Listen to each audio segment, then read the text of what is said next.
I think the greatest problem today facing the church that's seeking to rob the glory of God is the issue of social justice. Social justice, in many ways, has become the fastest growing cult on planet Earth, and it's crept over into the church.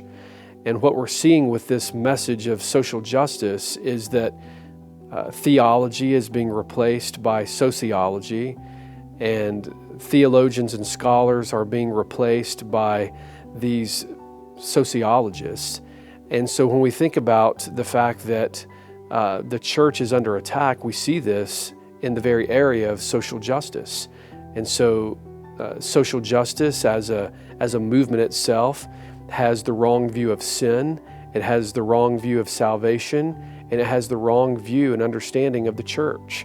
And so when we look to the biblical view and the biblical teaching of sin, the biblical teaching of salvation, and the biblical teaching of what it means to be a part of the life of the church, we see that the social justice movement is actually teaching the very opposite of that. In fact, the social justice movement has replaced being born again with being woke.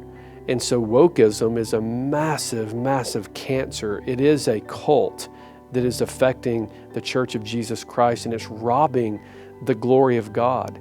And so we should oppose it, we should expose it, and we should be very much committed to preaching and proclaiming the true gospel of Jesus Christ and understanding what the nature and functionality of the local church is in such a way that brings glory to God.